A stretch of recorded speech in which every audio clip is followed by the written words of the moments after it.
Hello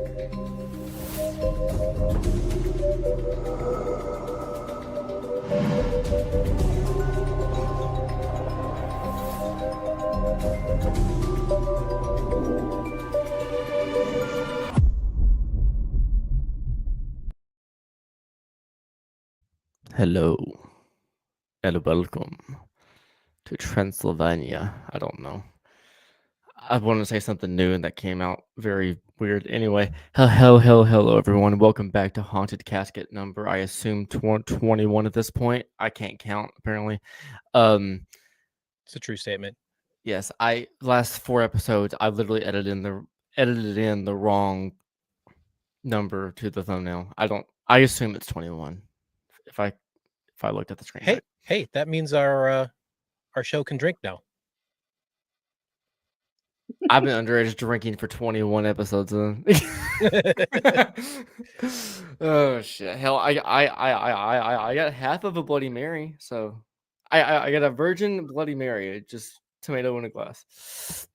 But anyway, before we get too off topic, 2 minutes in. Hello, everyone, and welcome back to Haunted Casket Podcast.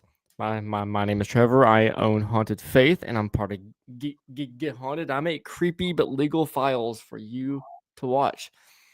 Over here we have Bill Bryan, the owner of Empty Casket. He teaches you how not to be afraid of weird cardboard. Or what was it? Weird trees or weird... What did I say about trees the last time? I don't remember. Fuck. Okay. You had one job. I lost my train of thought. He teaches you how not to be afraid of cardboard, and he makes creepy shit with wires. And he also has a better half of him, also named Bick. You might see him in this episode. Maybe,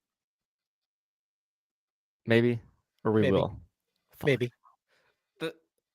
Bick and Sophie will be like the highlight of this whole episode. I'm just here saying weird shit for the first 2 minutes. Sophie has no idea what Bick is. You don't know? Oh, you haven't seen Bick yet? No, I haven't seen Bick. Oh shit! All right, so a little bit of backstory on the name, so you're not completely. Just wait till it pops up. If he pops up, for Sophie, we have to make him pop up. He's a lot cooler than you, so make him pop up. You're not wrong. Anyway, hi Chris, how's it going? Good to see you here. Other than that, Sophie herself, my explanation and my introduction to her will not be any better than what she can do herself, because she is her own amazing person. Sophie, tell the internet who you are. So I'm Sophie Westcott. Some of you may have seen me on multiple shows and podcasts.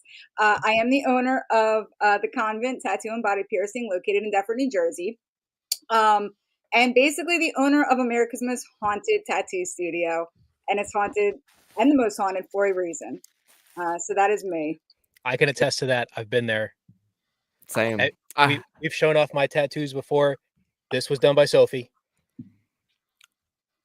And just to give a little shout out to Deja, the Get Haunted one is done by her, amazing artist too. But yeah, I can't drink apparently. I'm having my face a lot. But Damien, okay, Sophie, this is your official meeting. Wait, we both clicked at the same goddamn time. This is Damien Smith. He is the human questionnaire and human Ouija board. He's the one we warned you about last night. Yes. Damien, forewarning, we warned her about the questions because we say you ask like 20 questions per podcast, but we only show like 3 because I don't want to do a 4-hour podcast. Yeah, but keep the questions coming. Yes. Damien, she owns a haunted tattoo studio. So like any questions regarding that, spit them at her from the internet, not in person, please. So yeah. Damien's also our local Scottish and international Get Haunted Army member. Can you call him local if he's international? Yes. Somehow. We're all on a planet that's 0.1% of the universe. He's pretty local. James Robert, nice to see you here. Can you bioluminescence highlights from a? Could you make his arms glow in the dark? Pass. I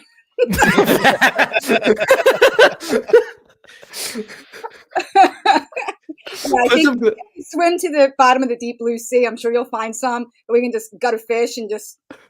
All right, so you obviously don't want to. Is it possible? Is there glow in the dark ink? There is. It doesn't work that way. Okay. You need like black light or certain lighting. Yeah, it's like UV activated, right? It doesn't activate the way that people think. I mean, our skin is a color. It's going through dermis layers, so it's not going to be like as if you painted your body in like paint and go out to a club. So a lot of people kind of misconceptualize it, and then sometimes in the skin, it actually turns to a brownish tone in the sun. Like if you're walking around with it just tattooed, it's kind of brownish. It's not like glowing. So you can't walk out with your arms in the air, then wait eight hours for it to get dark. Oh, okay. No. Well, that's a shame. Would be interesting though. I'd like to see that.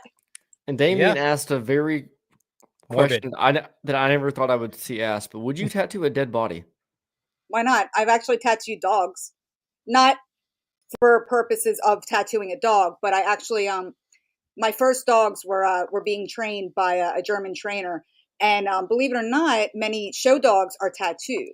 So he had gotten a tattoo machine and didn't know how to use it, and he asked me to come into the training school to show him how to use a tattoo machine, because you actually tattoo the dog many times with the person's last four of their social. But you don't want to tattoo on an arm or a leg or an ear, because if somebody steals your dog, they can cut that body part off. So talking about dead bodies and body parts, what you do is you actually tattoo the stomach, because to breed a dog, because what they steal a dog essentially for is to breed it. So it can breed without a leg, it can breed without an ear, but it can't, so it's kind of interesting. It's an interesting question, but yeah, why not? I would tattoo a dead body. So you would say that dog would cost an arm and a leg? Yes, it would. Please don't cancel me over that internet. I've said worse. That's fair. I've said a lot worse too, but animals are a touchy subject for the internet. That they are. I love animals. I'm an animal lover. Oh, same. Same. Daniela Ace, just what? Sorry, I choked on my own air. Thanks, Daniela, for checking out the shop, and yeah, it's kick ass now. We're rolling with it. It's top notch. It's one of a kind, and not that I know of, there's no others like it. So there's a lot more to come. So let's take a moment and talk about what makes your shop so special, aside from being haunted. For one, you have the biggest collection of haunted objects I've ever come across. Yes, I knew I was winning at something, Bill. I tried. I was winning. So the Convent is it's like an oddity shop. It's got all kinds of weird taxidermy. It's got human skeletons. It's got things in bottles, and tons and tons and tons of haunted objects and dolls and just really, really cool shit. It's what I want my house to look like. I have pictures from when I went. Just give me a second while you two talk. And then just to take it up a notch, Sophie decided to go and put a museum in her basement. Sophie, why don't you tell us about your museum? So the museum came about because I had the extra space in the studio. The basement was basically a dead zone. It was just for storage, and that's where our hot water heater is, and our our electrical. So my collection grew so large from people sending me, hundreds. Bill will tell you, I have thousands of haunted artifacts in my studio, besides the dolls, besides haunted photos, haunted objects, haunted spoons, haunted, haunted bones, you name it, we have it. So the goal was to give my negative and my demonic spirits a space of their own, essentially. There's so many of them. And I used to never allow demonics and negatives in the shop, because I just didn't, have an understanding of them. And I didn't want that negative vibe. We're a tattoo shop. People are already afraid because of the ghosts. So what we did was, me and the girls decided one time to just convert the basement. We were like, let's paint it black. let's paint the floor, and let's just do our thing. And that's where we decided to place all. So everything in the basement is a negative and demonic spirit. So when you do enter there, it's a lot heavier of a feel. They can do what they want. Our spirits are allowed to roam free, so they are not bound to anything. We do not cleanse the place like some places do. We do not do that. We don't allow praying in there. We don't allow cleansing of any kind. We do light incense, so you will smell incense when you come into the shop, and that's just a welcoming matter for us and to keep them kind of chill on a daily basis, because many people don't realize we're not like a big company. We're not an abandoned building. We're not an urban exploration. We're not Penhurst. We're not an abandoned prison. We're a fucking working tattoo studio, so we live with these spirits every day. We don't just work there. We don't just stop by there to investigate it. We live with them, and we have to have a balance and a coexistence with these spirits, because if not, they will raise holy hell, and they've done it in the past with people that I think you mean unholy hell. yeah, that too. So the basement is quite beautiful. The few people that have gotten to see it so far, luckily for us, they've been mind blown, and that's what we wanted. We wanted people to go in there and just, like Bill, he was speechless. Him and Tanya were speechless, and that meant so much to me, because we knew that we did our job at that point. And I think that the negatives are enjoying the hell out of themselves down there, because it's dark down there. It's what they want. They're not near the public as much as they used to be. So I think it gives them their little bit of peace, since they're down there. And we seem to be chilling together, I hope, anyway. Yeah, it's when I came down in that basement a couple weeks ago to see it, there was so much I wanted to say, but I couldn't find any words to actually convey how absolutely amazing the basement turned out.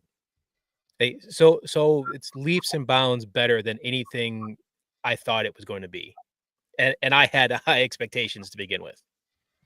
When I say I'm going to do something, I go ham. Like I don't push back. I make sure it happens. And even as an owner, that's always what I've strived to do, because you can talk a good game, you can talk a lot of shit, but until you show me and show up for it, talk is just talk. So I had to make sure we did it, and I'm so glad that we did. Now this is a picture of the upstairs. Yeah, I got quite a few. Yeah, these are a lot of the negatives, but now they are in the basement in their respective spots. Yes, so there's that one. I got like 10-ish to sift through. There's that. That's a cool picture. I like that one a lot. I found it weird how that deer's eyes are just out of its head. I thought it was really cool. Oh, the zombie. There's a zombie deer. Yeah, I zombie love deer. that deer. Yeah. It's really cool. Yeah, a lot of pictures of the attic. There's that. I thought that was cool. How it almost looked like a weird altar, like how things are like elevated up to the top of the picture. No prayers, but you have across the walls or wall across. Well, we are the convent. We're the convent, so the cross kind of makes sense. It's kind of like oh, and then oh. So if you look at the cross on the lower right, that's Ronald McDonald. It's damn right it is. And then my wait, really? Oh shit! Yeah, he can give you a McPrayer. Yep. I don't apologize for that one. That was horrible, but I don't care. More dolls. That's the entrance to the that's the entrance to the tattoo part. Those dolls, most of them, I would say 98% of those guys are positives. So a few negatives, but they like where they're at, so we left them.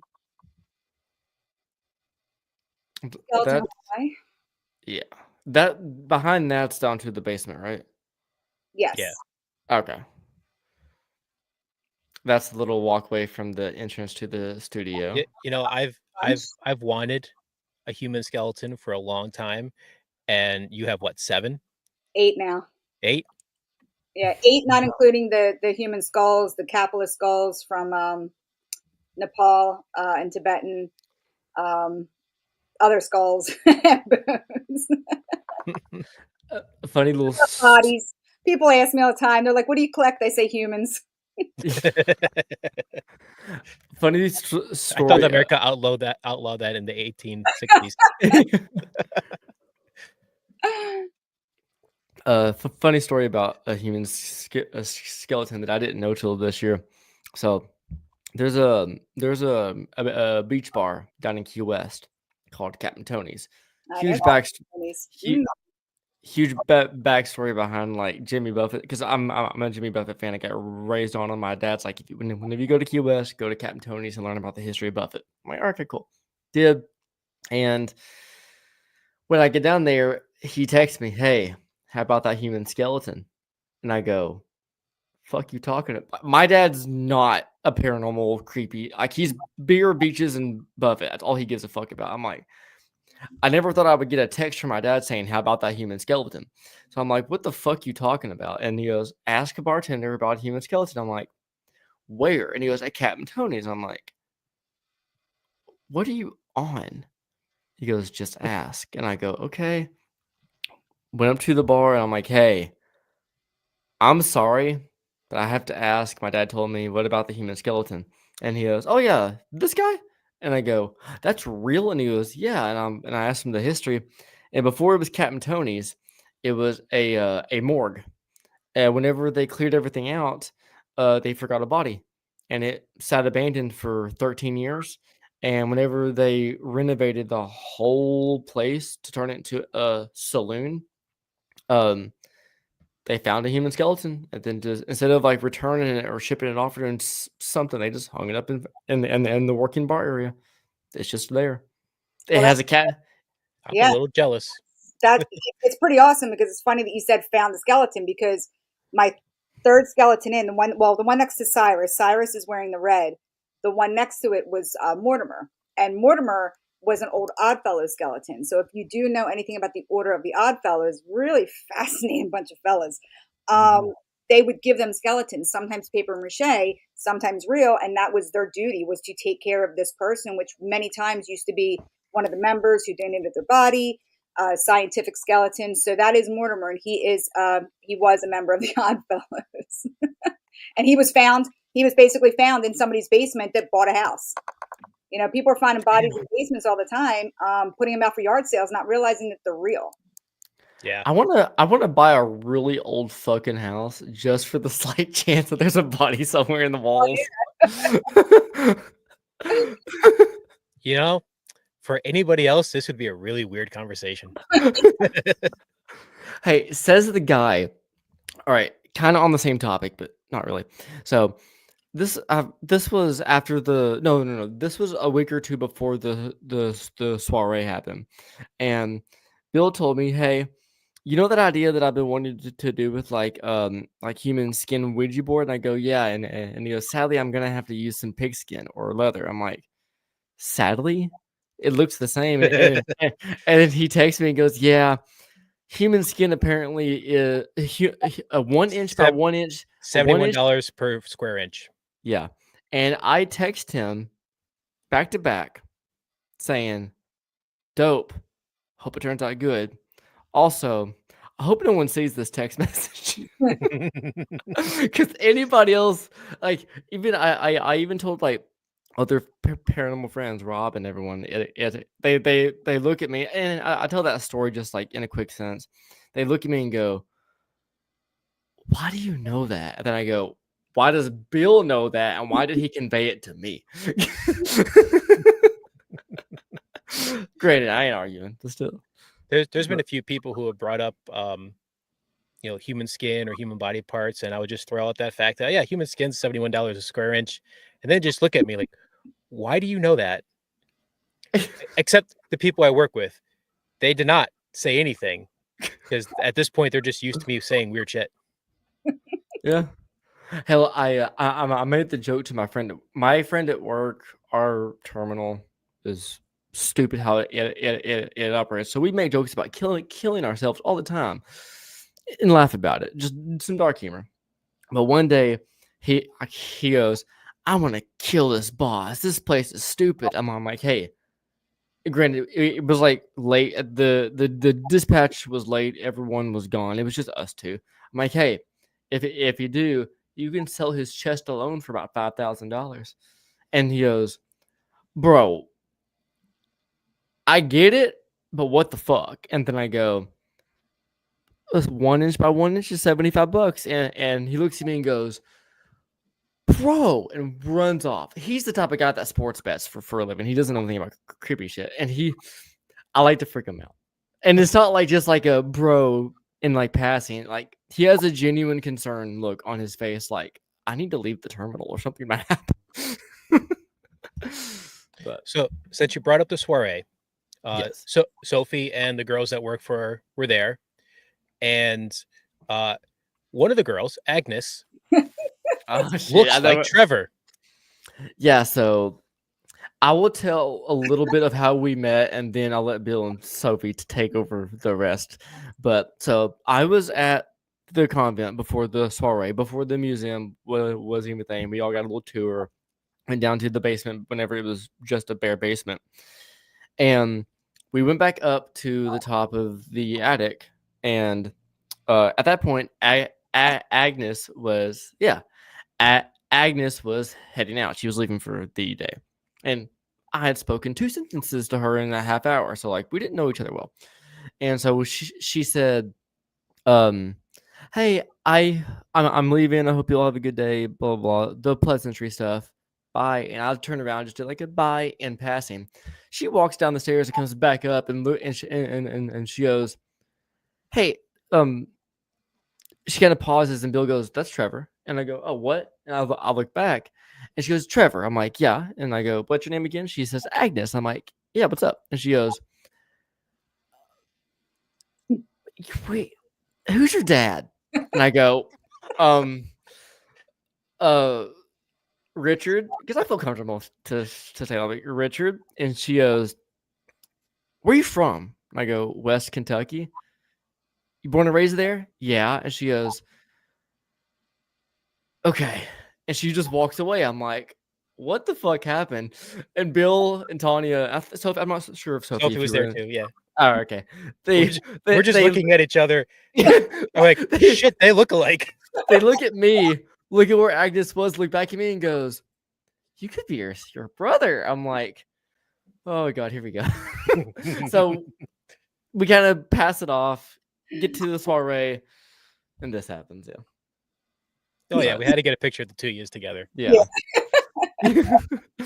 The head shape is what I believe makes it, and also the red hair. I have like bright brown hair. Is that her natural hair color? Yes, it is. Shit. Yeah, we're fucking brother and sister. God damn it. So best part about that night though was Trevor ended up having a couple drinks.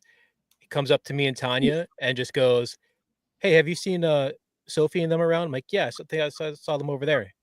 "All right, I'm gonna go hit on my sister." I forgot about that, but yeah. Yeah. Hey, I'm from Kentucky. I can say that. Oh shit. Hell, no, I'm not gonna say that here. No, I'm not gonna expose myself. But well, actually, you know what? My mom don't fucking. No exposing yourself, Trevor. No. My mom. I don't care if I say this. She doesn't watch this shit. She's a heavy Catholic. She's afraid of saying the word paranormal. She's never gonna see this. You should take her to the convent. Funny story, not about the convent. Because of my mom, the 1% chance that you watch this, you don't know that I know this, but I know this. My mom is the reason why I'm banned from any Catholic church in America. But that's a whole other thing. I'm legally a bastard to the Catholic clergy, but that's a whole story. Not getting into it here. Just know that I'm not allowed to go. The only way I'm able to go into a Catholic church is if I'm escorted in for a non-service reason, which is a funeral. That's it. But anyway, get a body there. Yeah. So the exposing part, and this will be the last time I say anything about this, is I have some third and fourth cousins that are heavily into creepy shit and paranormal, and they're single. My mom literally has conversations with me about they're just your fourth cousin. They're not close enough. Why don't you talk to them? And I had To be fair, technically speaking, fourth cousins is not incest. If you have to say cousin Does you're that talking mean about I'm not going to make relation, fun of you? Of course not. I'm still going to make fun of you. But I'm the one that I shut my mom down. I don't encourage that shit. My mom asked me whenever I go down to her Sophie house. had no idea what she was getting into when she Oh agreed no! to be here. Oh man, I love it. Feel right at home. Every time I go down to my mom's house or meet her for dinner once every 2 months, she'll bring up the conversation. Hey, you dating anyone? Yes or no? Whatever the case is at the, like at the time. If it's no, oh well, you need to try or something. I don't fucking know what she says, but eventually I'm not gonna try. If I'm single for a reason. I want to focus on me. And then and she goes, you know what? I'm not gonna say her name, but you know what? That cousin of yours, she's just your fourth cousin. She dresses all creepy like. And then I go, I know, mom. And she goes, why don't you know? Come on, why no? But it's just your fourth. No. Can we change the topic? I guess. Thank you. And that every single time it's on repeat. I'm like, Mom, if you have to say cousin in a conversation about relationships, fuck. Right the fuck off. Respectfully. Oh, I'm going to clip this out and share this out. This is the greatest thing. But that's my TED talk on why you don't fuck your fourth cousin.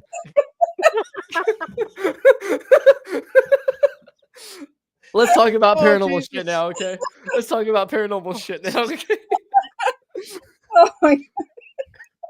We're half an hour in, and the past 20 minutes have been about cousin. You know what? Fuck it. Oh shit. Okay. Past 5 minutes has been a goddamn fever dream. Oh man, Sarah's going to kick our show off the Paranormal Podcast program. I'm the technical manager. I got some leeway on that shit. At least I like to think I do. For the sake of me not getting canceled. Sarah, please. Right, anyway, Damien's asking some questions. Someone changed the fucking topic. Yes, let's answer a question from Damien. Do you help customers? Go for it. Do you help customers choose a designer, or do they approach it with you with the design with the most artwork? I don't wait, that was what? Do you help customers choose a design, or do they approach you with a design? 50-50. Oh, okay. Yeah. Has building on to that, I'm just curious. I'm assuming a lot of people have came to you for like full sleeves, like a full like one idea for a whole sleeve or a back. How long does it take you to draw that up? It depends.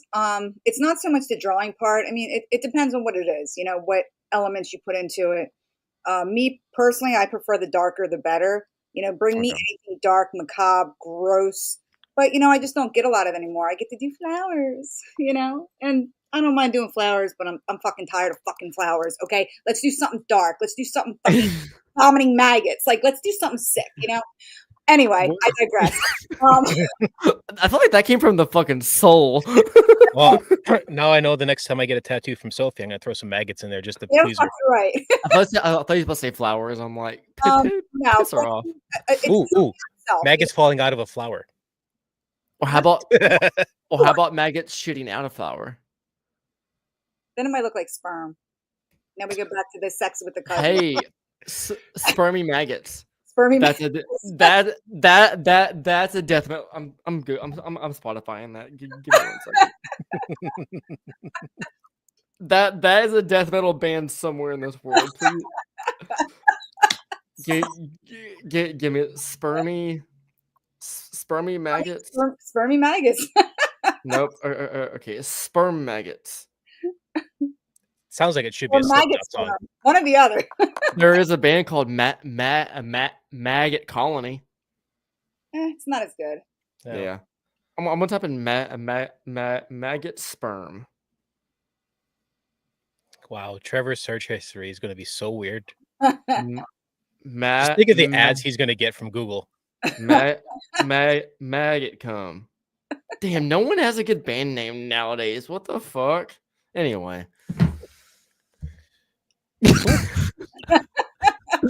Which is the worst? Okay, so not only that, but what is one tattoo, big or small, that you refuse to do now? I don't do dicks anymore. You don't pay me enough to grab your junk. Like, I just, you know what I mean? Oh, I thought you meant tattoo a picture of a dick. I thought she meant tattooing a picture of a dick too. Come on, I've always wanted to put a dick on somebody, like a realistic dick. You know what I mean? Like, it would just be so much fun.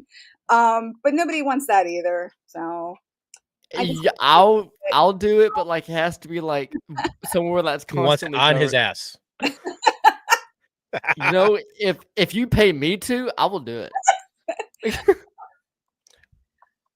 Something with a dick. She's contemplating. I'm in danger. Oh man. I fucking love this episode.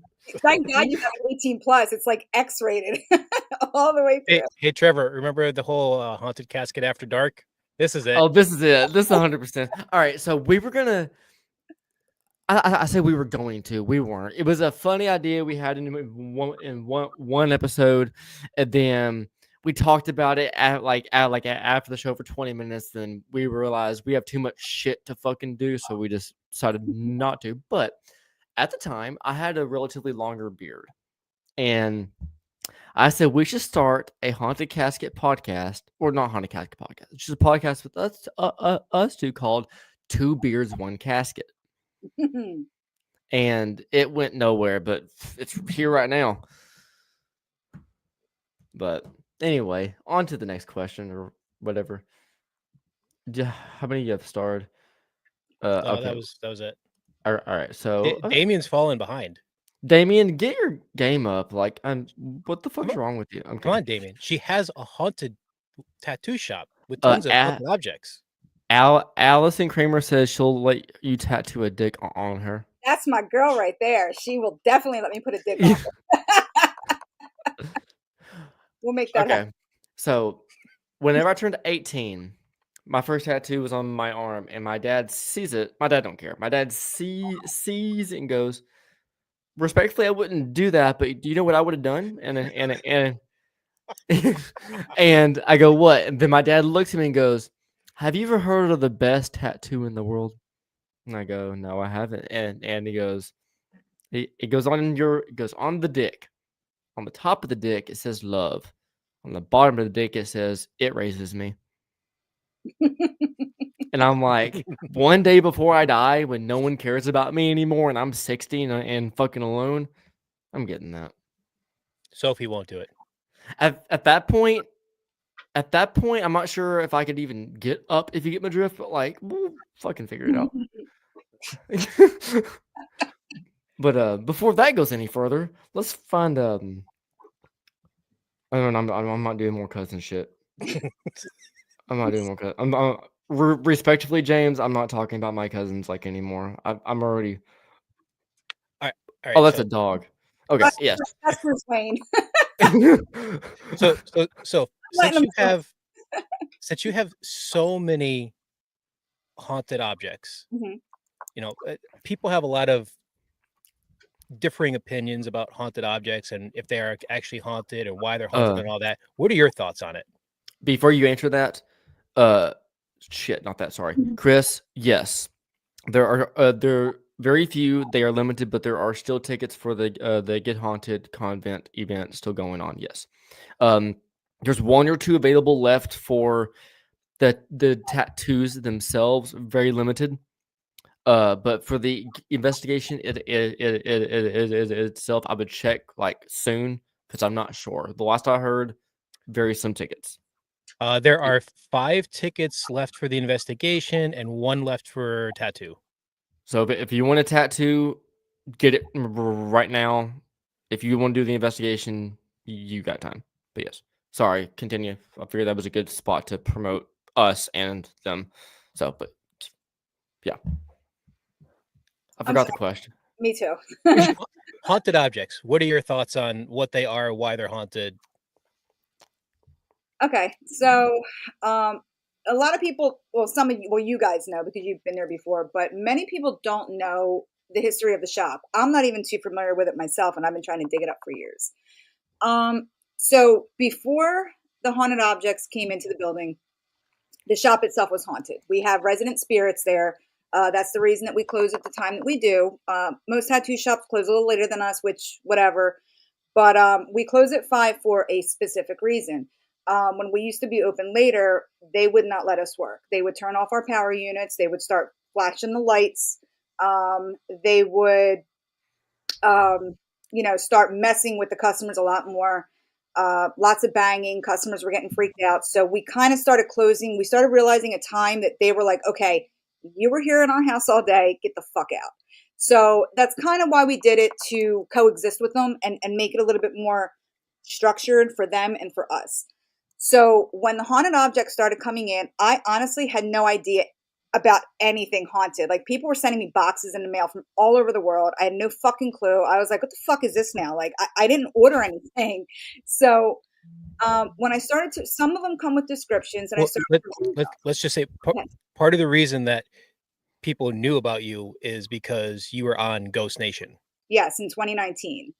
Okay. That was after letting the shop go for 4 years before I actually called in a paranormal team to make sure I wasn't fucking nuts. We, we were yeah, we were having a lot of issues, a lot of footsteps. I thought it was residual. I watched haunted shows, but I wasn't really into the paranormal. I believed, I didn't really hunt ghosts and shit. I don't even like that word. I don't like fucking hunt ghosts. But besides the point, um, we dealt with that for the period that it was going on. So when these objects started coming in, I didn't believe shit. Like, I was like, the fuck is this? The fucking stuffed bear. Like, what am I going to do with this fucking thing? Like, it's going to just go upstairs. So I would stick everything upstairs. Well, then when I realized that more was starting to happen upstairs, then I thought to myself, maybe there's some validity to this. So I started to do my own research about haunted objects, haunted artifacts over the years. And of course, some of the main ones that have been around for a very long time, not even Annabelle, was, Robert the Doll, were different artifacts, Egyptian artifacts I started to look into first. And then I started realizing, okay, wow, like, there's something to this. Like, there is some validity to this stuff that people are sending me. So I personally believe, because I own so many of them and I actually work with each one of them, they're not just shelf sitters. I personally believe that, yes, if you have an object in life that you may love, even animals, we do have haunted animals in the studio. We have animal ghosts, we have cats, and we have, I believe, at least 3 dogs that we know of that we've confirmed.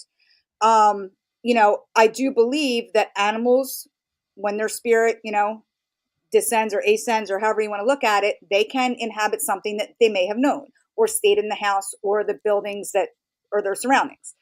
As far as the objects go, so many of our objects are inhabited by humans. Many of them are human spirits, and we get confirmation from working with them. Many times I have found out from these objects that they are or were their childhood object. So it might have been a doll that was passed down generation to generation. And some of my objects, this is like their 5th or 6th vessel. Either a vessel got broken, they don't want to cross over, so we never try to cross them over. They're not bound there, so we do let them know when they first come in, hey, if you're not happy and you want to leave, we will give you the freedom to leave. You are not stuck here.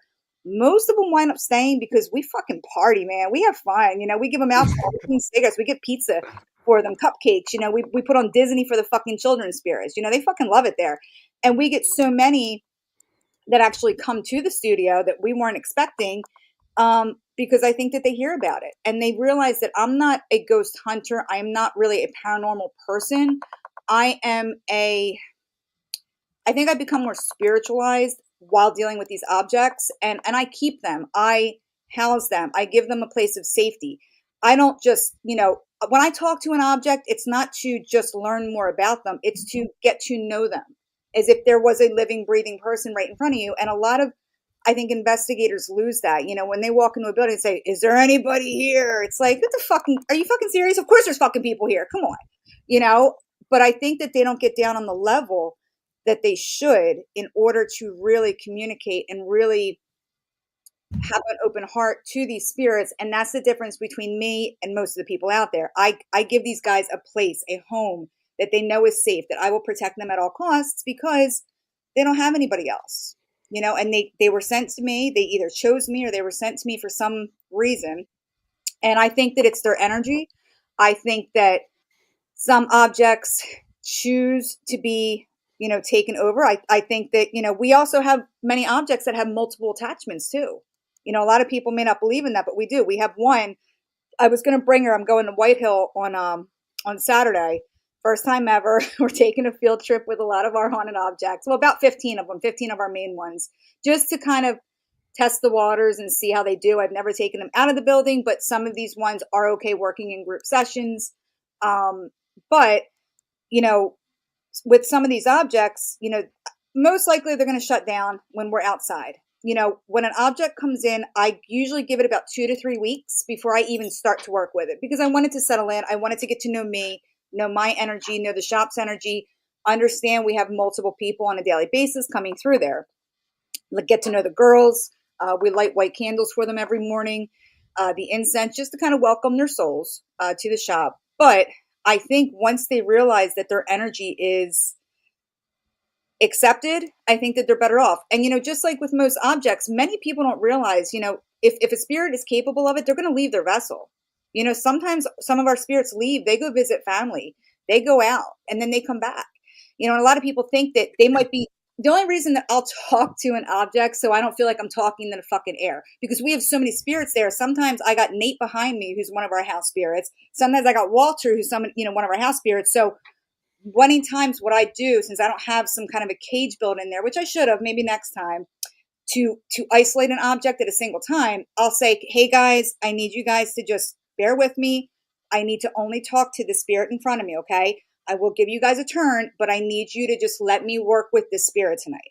So I'll talk directly to that object just so they understand. So even if that spirit in that object is standing behind me or standing over here or watching me from a distance, they know that I want to talk to their spirit.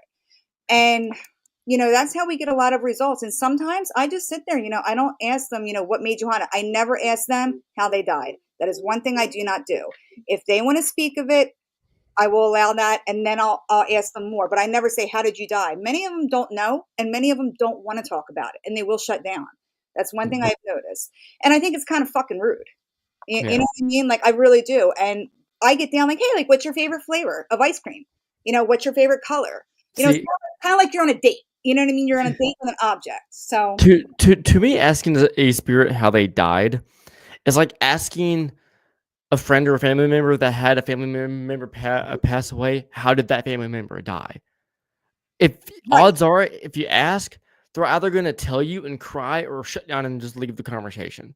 Right. Yeah, it's better to just let them volunteer that information. Yeah. Mm-hmm. Now, some people believe that, like, if you're running an event and you're not getting any evidence or any of this, then asking the basic questions helps. But instead of asking the basic questions, how old are you? How'd you die? Blah, blah, blah. Start like laughing and just having a conversation and let the energy build up in the room and then let things happen. And then once the energy's back in the room, then ask, which side of the room are you in?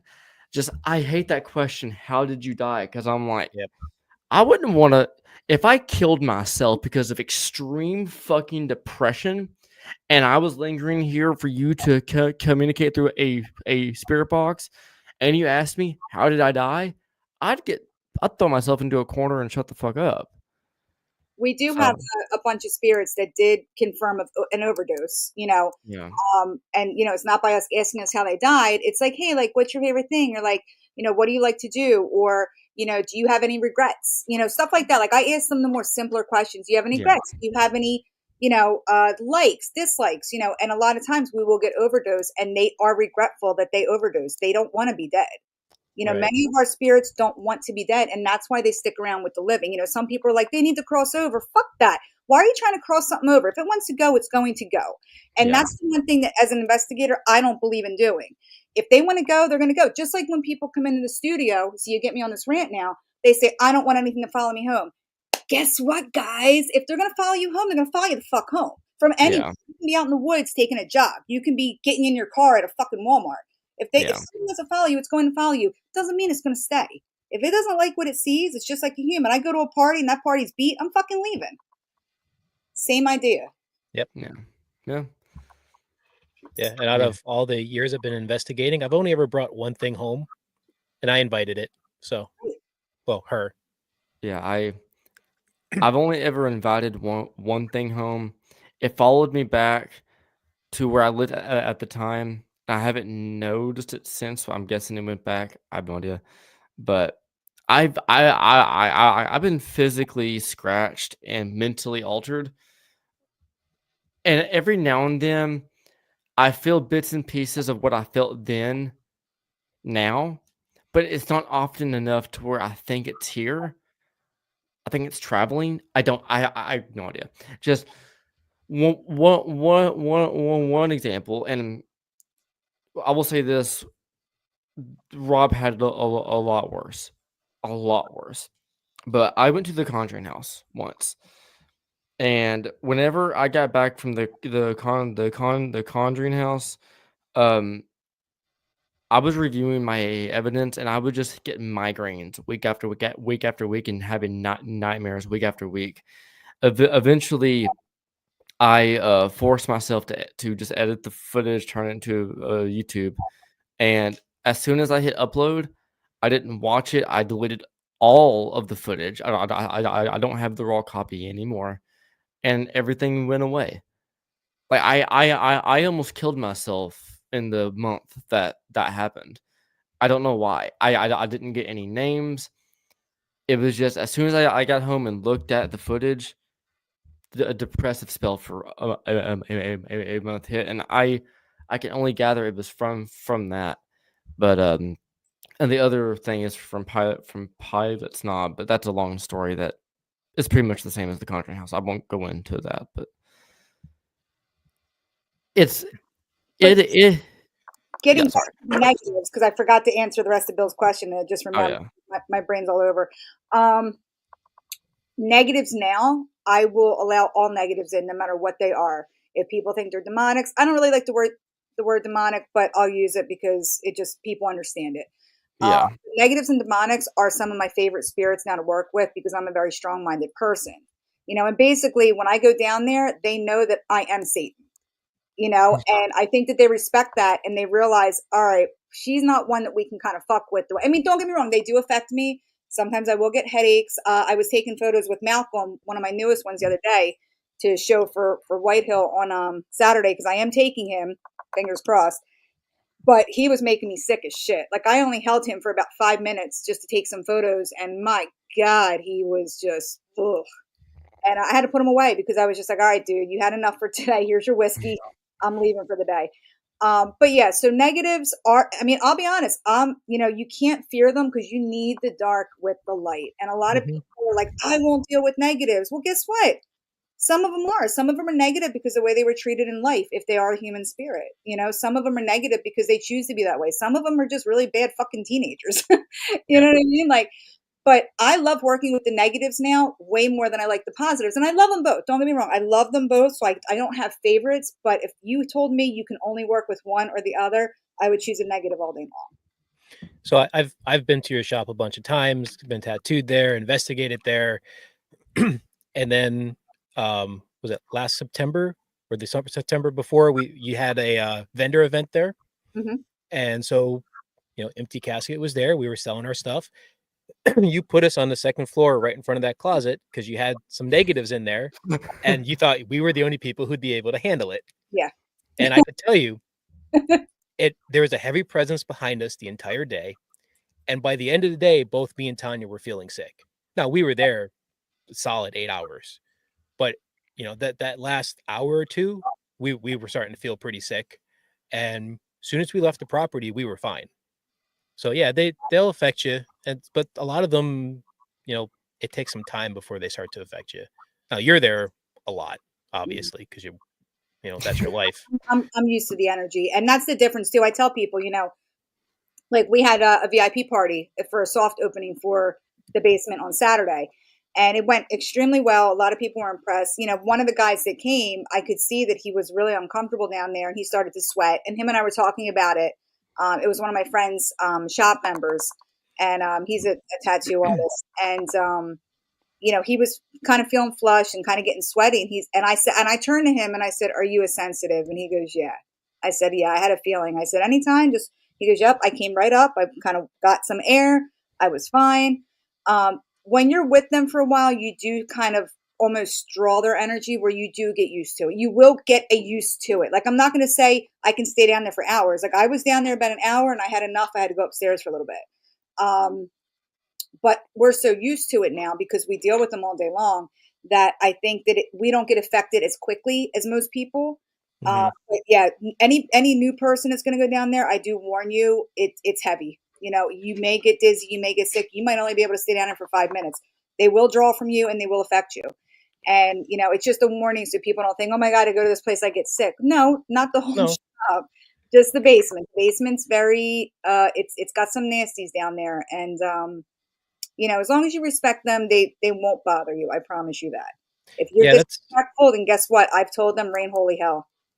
yeah, that's one thing I can say about your shop and your negatives is that they are Respect. respectful of us as much as we are of them. Mhm. So, I as much time as I spent there, that one day with that vendor event was the only time I ever got sick. Even when, we went down to the basement, it was heavy down there, Mhm. but I didn't feel anything negative. I kind of it almost seems like because you gave them a home, because you're giving them their own space, that their their their negativity is less than it would be otherwise. Absolutely. And what I do too with my spirits is every time one gets sent to me, or I would say about 85% of the spirits in there that are actually objects I have been sent. The other 15 I have actually purchased because somehow, some way, somebody sends me something or I feel something off of them where I'm like, I need to save this spirit. Like, this spirit is not being treated well. This spirit needs a loving home that's going to accept them for what they are and what they do and what their capabilities are. We do have a lot of spirits that can move objects. We've had it on, if you follow Satan's_riot, that's the Instagram that we run to show the documented, the orbs, the movement of objects from our haunted objects, us working with the haunted objects. So if anybody's interested, you can check that out. You'll get to see. We just started it, so it's kind of brand new, but that's us working with the objects. We try to put up when we get a new object in. But when I go down there, even my upstairs spirits, I always tell them, "Hey guys, listen, we need to have customers. We need to pay the bills here. We can't scare everybody off. If you please respect me and do what I need you to do for here, you will always have a home. I will always protect you guys. You can always stay here." And, we had a few that used to knock shit off the walls. And I said, "Guys, listen, I can't have you doing that. I will give you pencils to move." I give them balls. I buy them balls. I say, if you need to use your energy and move something, please move the ball on the floor rather than knock the shit off the walls or the rosaries. Because we had a few that came in and they would just break shit. And I was like, "Guys, just like your vessel, we cannot replace you." And I say, there's a lot of taxidermy. These things can't be broken. Please respect that. And you know what? The minute I had to talk with them, it stopped. Because we have an understanding together. And a lot of people don't realize that, many times spirits are trying to catch our attention for a reason. Sometimes they just want somebody to talk to and people fear that and they run the other way. Me, I'm just like, "Hey, let's sit down. You want a cigarette? You want a shot of whiskey? You want a glass of wine? You want chocolate? Let's do it." And I think that's the difference where I think if more people understood, I think more ghosts and spirits in the world would get along better with the living. Yeah. Oh, 100% agree. So what's the craziest thing that a spirit has done in the shop? Mm. Wow, there's so much. Define crazy. Probably the one time I think it was a passerby because we do get a lot of those as well. Besides my one spirit that is on Satan's Ride, it's a video. It is of a turtle that we just got in. He's an unknown entity. Oh, I love that turtle. Oh man, that thing's extreme. He's made out of skin. We're not sure what kind. Bill has a hunch, maybe goat. I think it's goat just because of how thin it is. But But he is made out of skin. He is the only vessel so far that has been able to basically defy gravity. So if you go on Satan's Right, you will be able to see that video. It's fucking wild. But anyway, I would think that the one time I was in the piercing room, I was piercing a client. First, the girl had said to me that something was peeking in through the side of the door, which we do get shadowed. So our shop runs the entire gamut of anything paranormal that you can imagine. The only thing I'm missing is Bigfoot, which I'd like to see him pop up. He may one day. I mean, but we have, shadow people that people can see with their own eyes. We have full body apparitions that people and customers see all the time. Doors opening and closing, doors slamming, lights flickering, cold spots, hot spots. Usually the demonics will set off the hot spots. Electrical occurrences, they will drain your batteries. Sometimes you're in there and your fucking cell phone will be dead ass dead, and and it was fully charged when you walked in. You will get touched, you will get grabbed, you will see orbs, you will see stuff moving. They will they work with different lights. So basically our spirits and our house it runs the entire fucking gamut of anything paranormal you can think of.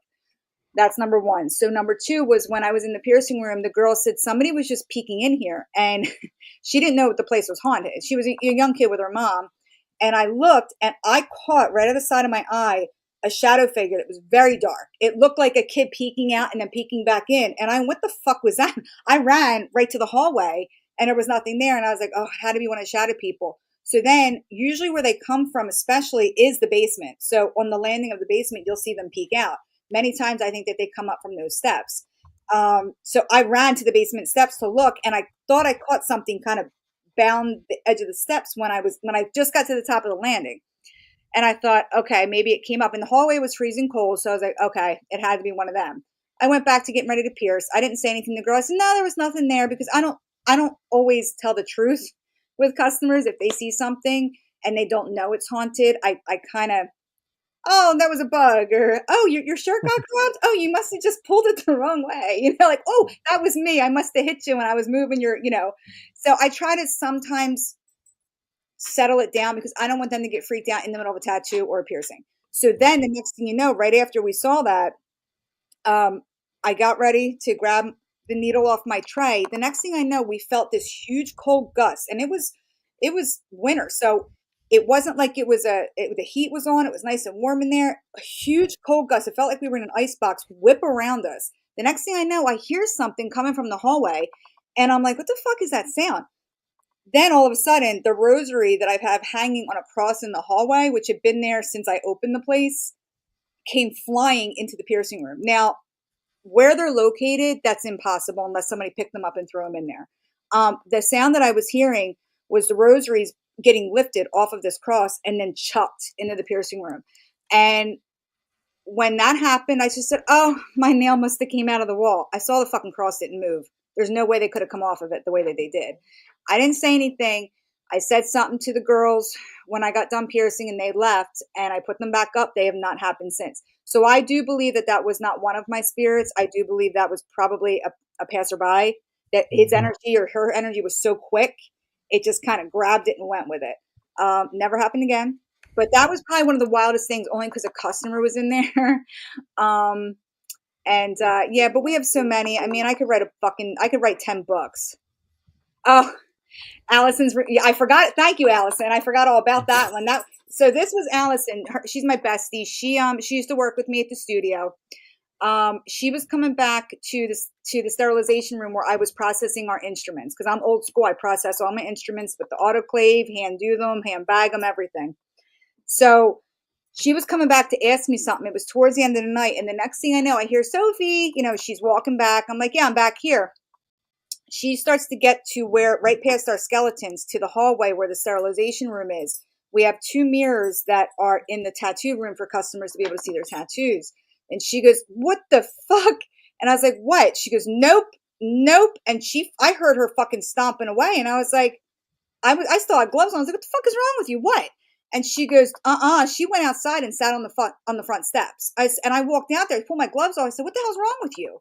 And she goes, dude, I can't even fucking explain it. She goes, there was a 7-foot tall fucking shadow that just walked in front of the mirror and it blocked out the mirror.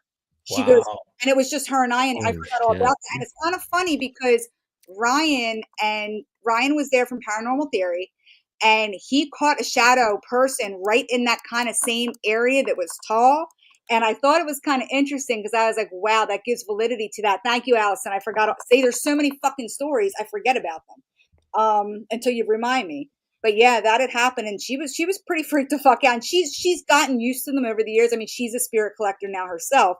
But something like that, she was like, I was like, okay, I think we should call it a day. Yeah. So There. so Damien's asking if any of your haunted objects or your spirits are related. Yes, actually they are, Damien. So we have They're fourth cousins. they're cousins. So yeah.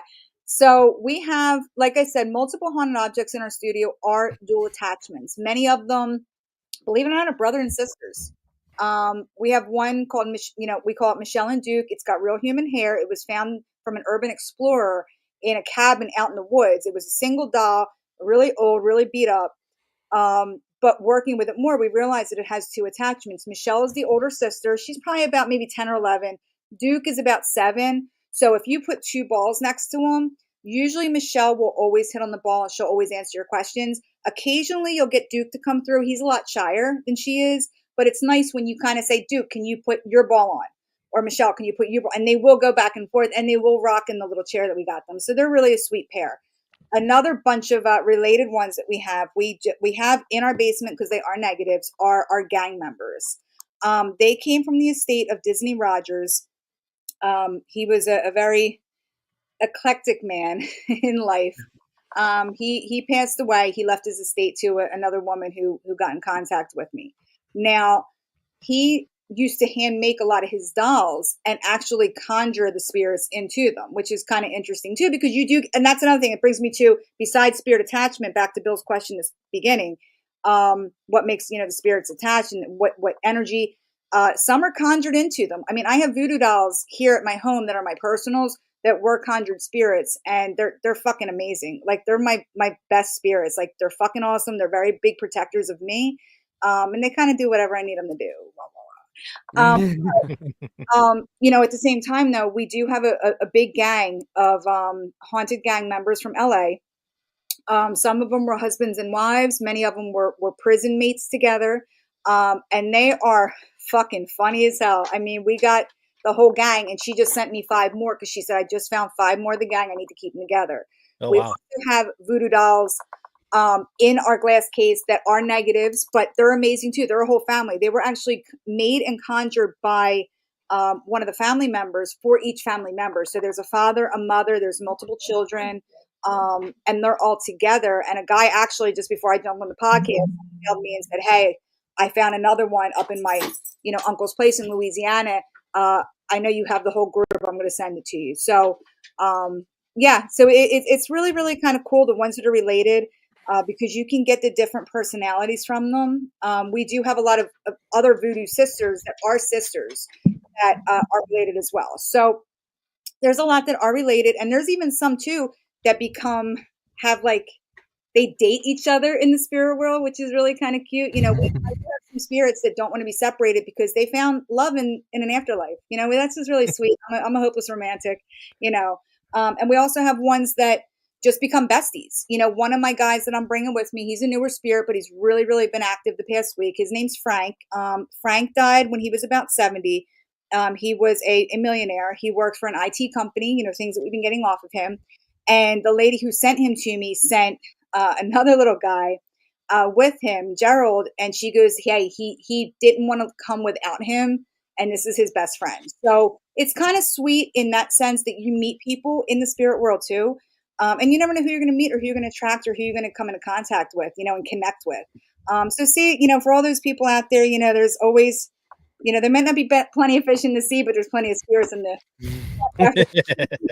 Hell, speaking of loving the afterlife, the second you said Fourth that, cousins that are spirits are still off limits, Trevor. no, goddamn, I was not going down the cousin route. Would I date ghosts? Yes, I would. I was gonna say, do you know the song by Avenged Sevenfold, "A Little Piece of Heaven"? Stop. Yeah. Do you take this woman in death for the rest of your natural life? Yes, I do. Do you take this man in death for the rest of your natural life? I do. Now we all really knew that my little crime would be cold. That's why I got a heater for your thighs. If you know anybody who knows the meaning of that song, it's fucked up. Anyway. I'm really looking forward to working with the gang members. Oh, this. Every time I've been there and seen them, I've kind of had a little bit of a draw to them. Oh, you're gonna love them. They're so fun. Chewy and Victor. Oh my God, they're just a blast. And Hector. Oh my God, they're great. And now there's 5 new ones. So I haven't worked with them yet, but I'll leave it to you guys. You guys come in like another week and a half, so Yep. you can have fun. I can't wait. It's going to be such a great event. If there's another event, which I'm sure there will be, with that live stream, I'll be there too. Hopefully in like the next 2 or 3 months. Hopefully, who the fuck knows?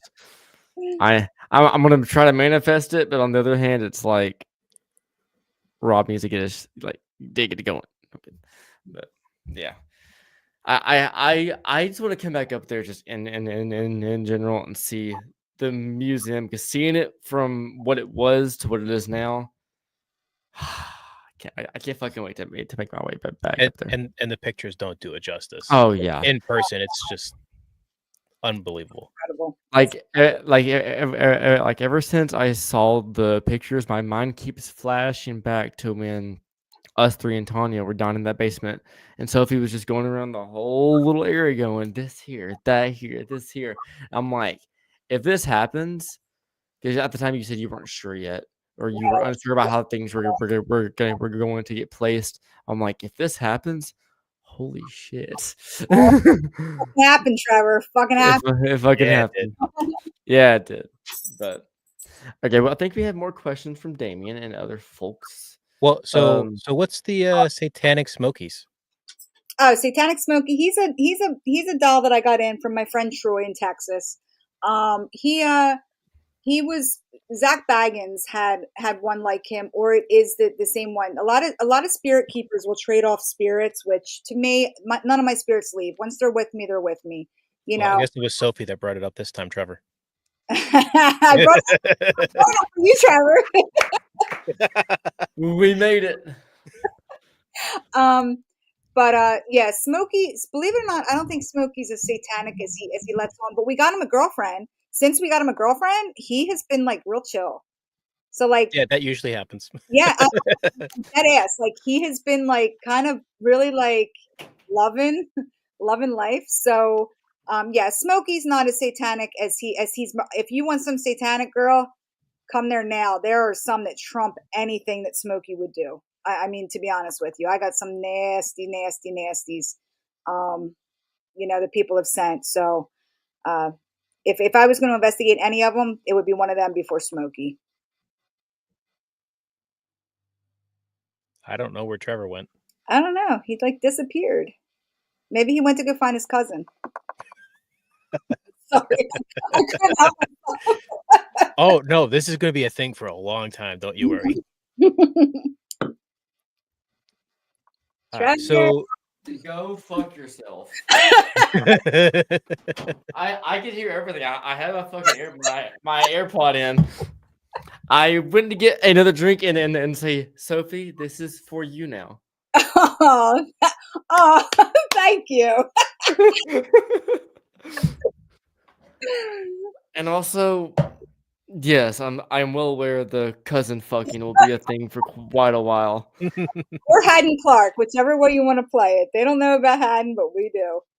I'm just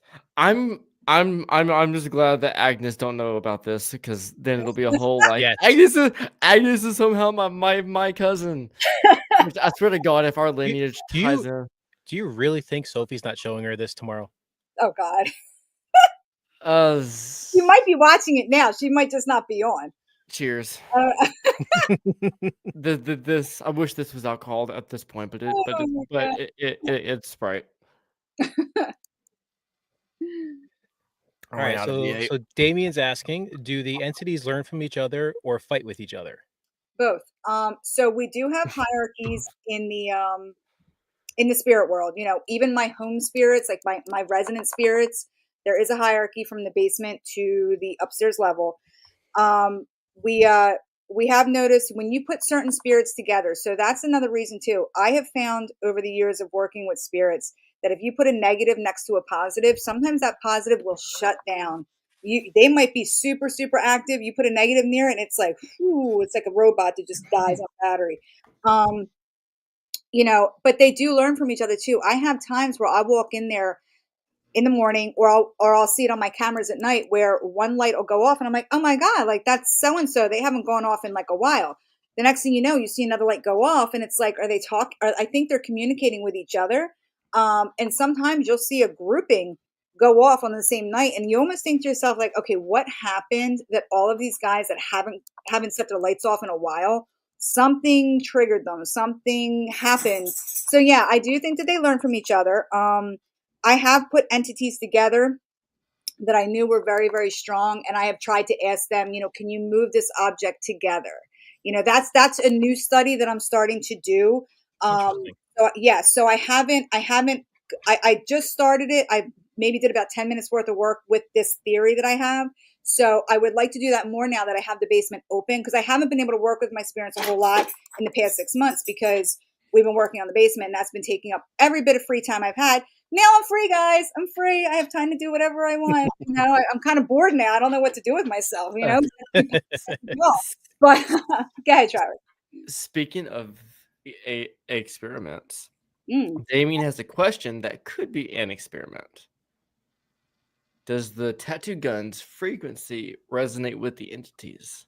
So actually, Rob Yeah. has a theory of tattoos in the spirit world. So that is not my department. Do I think that our entities drain from our batteries and drain from our electricity going through? Because I'm old school, so I'm loyal to the coil. I'm old school, so I use a coil machine. It actually makes it sound like a real tattoo shop when you come in there. The girls do not. The girls use what I like to call prison machines or rotaries. I like to make fun of them. Baby guns, but they're not called guns, they're machines. But we joke about that a lot. But I do find that they do utilize our power, I think, because a lot of times, especially at my station, customers will tend to get touched a lot more. They will see, they will see things a lot more. And I do believe it's because of the energy that my machine is drawing as I'm tattooing them, that is forcing these spirits or these beings to gain that electricity, that gain that power to manifest in some sort of way. So yes, I do believe that the frequency may do something. Now, it would be interesting. Like I said, my theory too is put two amazingly strong spirits together and try to get them to manipulate something together, an object, move an object, EVPs even, anything that they might be able to do. If you're successful in doing that, Mm-hmm. are you going to try to get every spirit in the place to do something really, really big? Mm-hmm. Because that turtle, when I was working with it for the first time, I asked him, I said, look, I said, do you have multiple? Because something was telling me, and like I said, I'm not a medium, because I think that Damien asked the question earlier, I am not a medium. I am not a fucking psychic. I think I'm becoming an empath because I'm starting to read people's emotions more that I never could. And a few spirit people, spirit keepers taught me that the more you're with them, the more it kind of opens your third eye and you become more in tune with it. So I think that's starting to happen to me as I'm getting older and being with them more.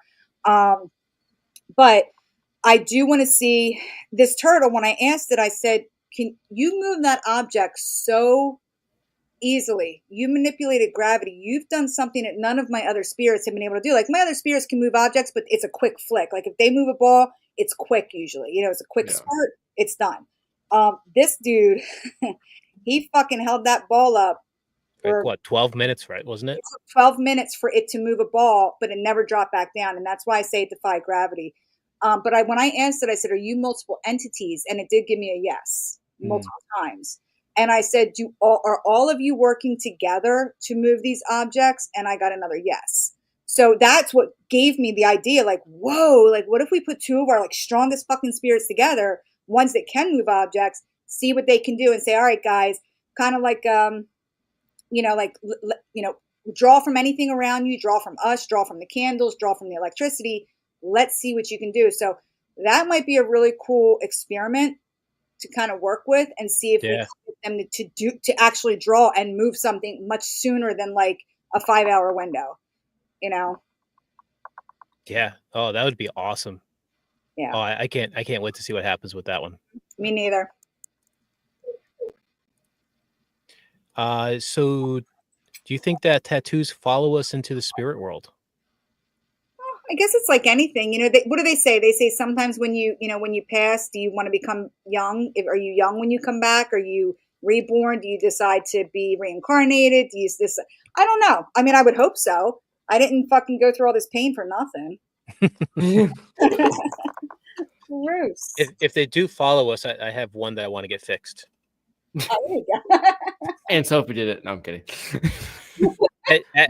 Actually, I want Sophie to try to fix it if she can. Oh, we can work something out. We can figure it out. Yeah, that's not a great pin up there. Oh, I can't even tell what that is, to be honest. Yeah, it was my second tattoo I got many years ago, and the guy did not do a great job. I want to get my first ever tattoo touched up and the cross kind of reformed, but I don't know what to do with it. I'm still thinking on that. Because the cross is faded. There was a design inside the cross. I like the cross because the cross is a good and evil. It went from a pagan cross to a Christian cross. And there was multiple reasons behind why I got it. Don't regret it, but the tattoo itself started out with just the cross with weird designs inside of it. I regretted the design, so I got it blacked out. I'm like, the blackout looked kind of stupid.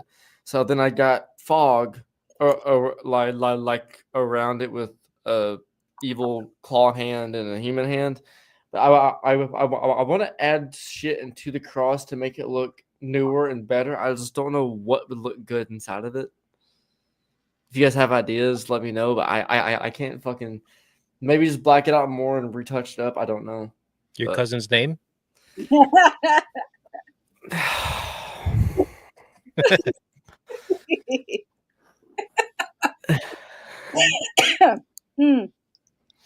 He's staying backstage. So say you're sorry. I'm not sorry. Okay. So up next we have, do you do any grounding work or prep any rituals before you start a session? Didn't say you could come back. Actually, I do not. Don't give me a shit. No, I actually don't. I don't really feel that they work, at least not for me. I mean, they might work if you're. It's kind of like the placebo effect. If you believe it's going to work, hallelujah, good for you. Yeah. I don't do any grounding work. I don't protect myself when I leave a place. Like I said, if something's going to follow, it's going to follow anyway. Yeah. And I think if you just are a strong-minded individual, that you'll be able to kind of shield yourself without needing the grounding work. But that's just, like I said, personal opinion. Everybody does their own shit. I don't care what they do. It's just not what I do. So I circle. I have a lot of friends that are Christian, believe in God, which I'm not hating on them for that at all. Only reason I bring that up is because when the once in a blue moon, when they asked me to do an investigation, which is like once a year, and it's private, they don't do events. I'll be like, yeah, sure, let's go to the cemetery or this house. Before we go in, they want to do a prayer circle, and I'll hold hands and bow my head. The second everyone bows their heads, I'll raise my head back up and just stare into the abyss. And then right as I hear they're about to end, I'll be like, oh shit, okay. Yep, okay. Yep. I'm like, I want to be respectful, but on the other hand, I really don't care. Yeah, So, I mean, whatever kind of puts you in that right mindset and works for you. and I even told them that I don't believe in that stuff. And they said, well, why do you join the circles? I'm like, I want to be respectful. And they go, well, if your energy doesn't match ours in the circle, then there's no point in it. I'm like, well, then don't invite me into the circle, please. Yeah. I didn't want to tell that to you and hurt your heart, but since you said it, not me, don't invite me. Just if you're gonna do it, let me go in and do your thing, then come in after me. But Damien also asks, what is your favorite source of communication you've done with them so far? Oh, I'm old school. To be honest with you, literally, like, I will use the flashlight. I'll use a flashlight. Many spirits seem to pick up on that a lot quicker. I guess it's because maybe something that they know, like of a torch, Yeah. Sometimes too, what I'll do, I mean, I use a cat ball and I use a bullet light just because it's easier for them to, I think, to gain the energy to actually use it.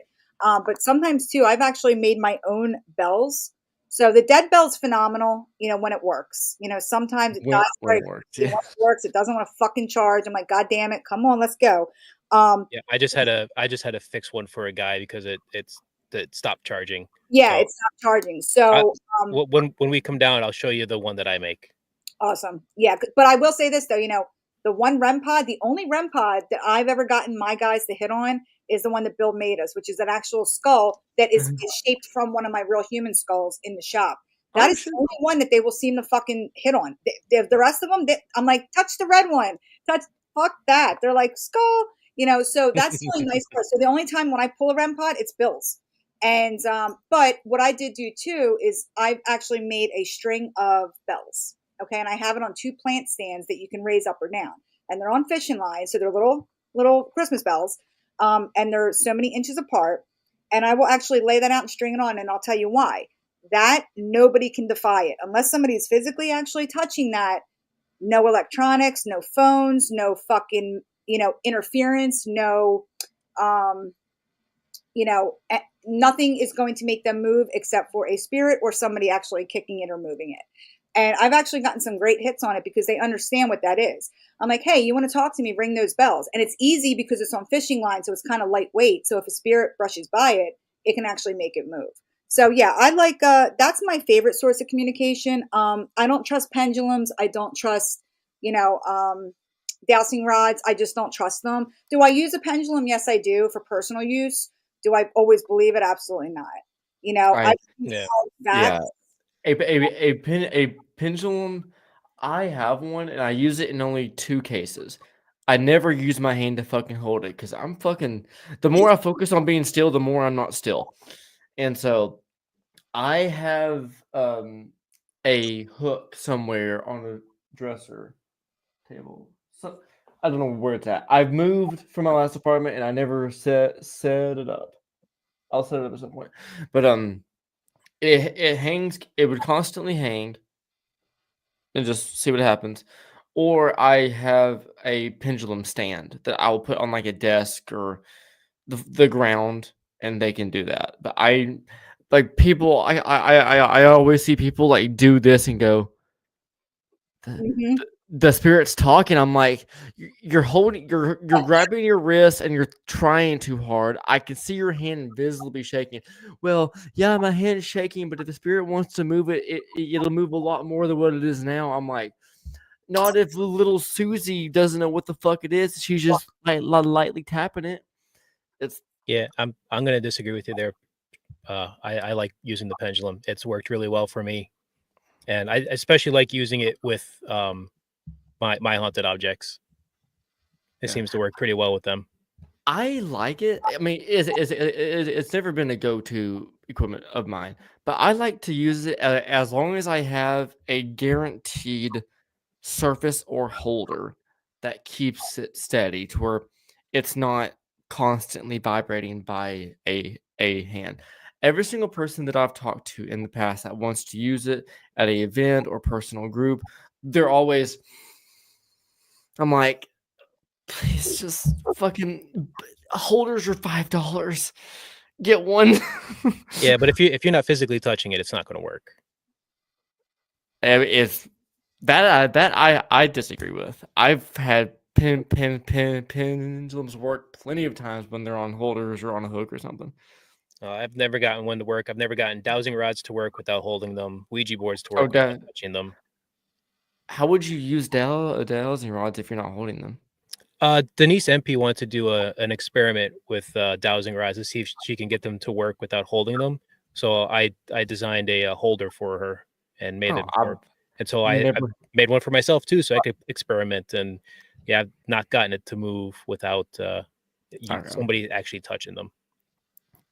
gotcha. I didn't even know that there was dowsing rod holders. That makes sense though. Hmm. Up next. Shit. I hit unstar instead of Damien asked us here we go. I found it. What music do they enjoy, and do they change music if they dislike it? We have had a lot of issues with the radio. If there's something that I think that they don't like, you will hear it turn on or off, or they will lower the volume and then put the volume back up. That's pretty funny. But I would say, again, my friend Troy in Texas, he works with a lot of demonics. So when I want the demonics to really come out and really be energized, we will play Nox Arcana for them. And I've put a few other investigators onto that. They seem to really like it. Also to old time music. So it's funny. It's a great question that you have there, Damien.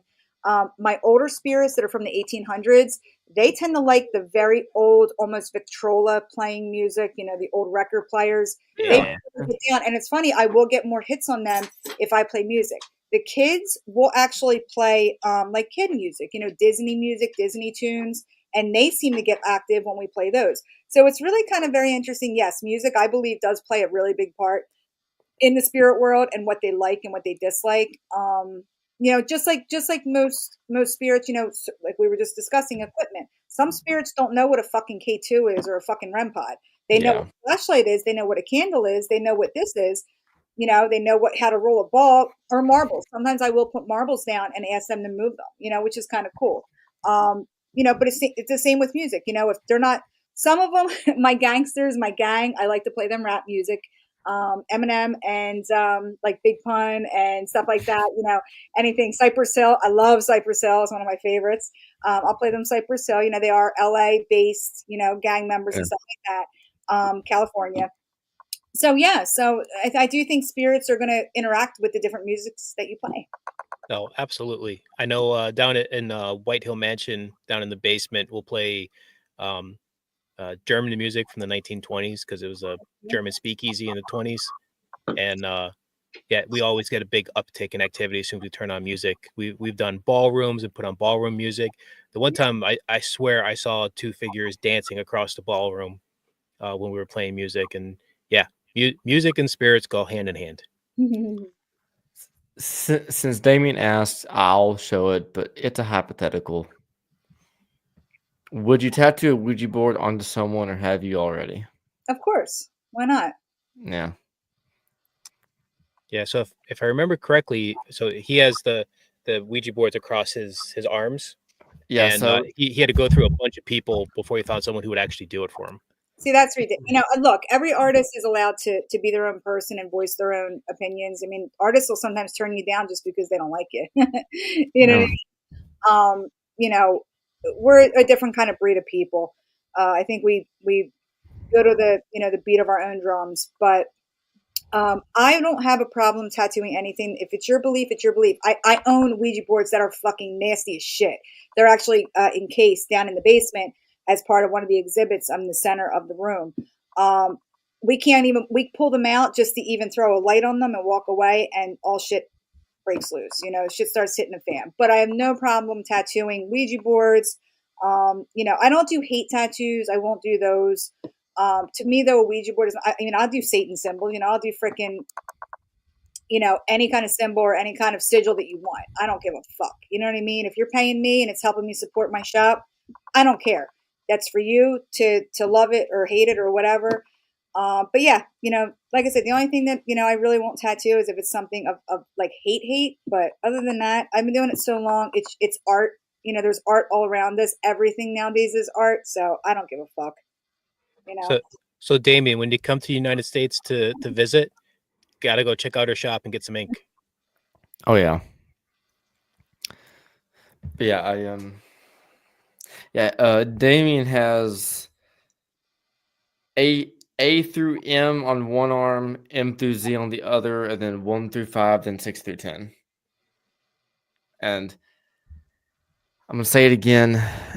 Bill has already agreed that once him and Damien meet in person, he's gonna rub arms with Damien is gonna be hot. Yeah. Oh, Tanya and I are we want to go to Scotland. I don't know when we're going, but we want to go to Scotland, and our plan is once we figure out when we're going, we're gonna talk to Damien and be like, "Yo, dude, we gotta investigate together." Oh yeah. Hell, if you go, let me know and we can get a huge fucking Airbnb. Like you can have your space and I can have mine. Fucking let's do it. Let's fucking do it.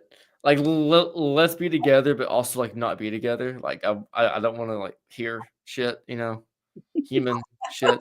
You get the drift. I don't want to hear you fucking your fourth cousin.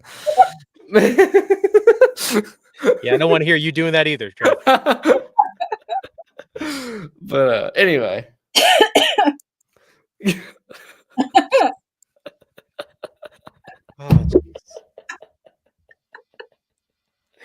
Oh, tonight has really gone off the rails. Oh shit. Yeah, I don't know if that's Sophie's fault or Trevor's fault. I swear to God, if I have a fucking loot. So years and years ago, like around like 17-ish, so almost a decade ago, I for some reason somehow trained myself to lucid dream. I've been lucid dreaming like almost 3 out of the 7 days of the week for almost a decade now, and I've trained myself to like wake myself up or keep dreaming and go into a deeper sleep. And it feels like I'm living a second life while in my dreams. Don't know how I did it. I just did. I even asked Dee Dee a while back, and she told me some shit. Anyway, I swear to God, if I have a lucid dream about fucking a cousin tonight, if I have the weirdest wet dream possible, I'm gonna kill both of you. So, fun fact about lucid dreams. I was actually just reading an article about this yesterday. They've been doing sleep studies on people who lucid dream and found that from a physiological perspective, it's not technically a dream because you're not technically asleep when you lucid dream. You're in that state that's in between sleep and awake, kind of like Purgatory?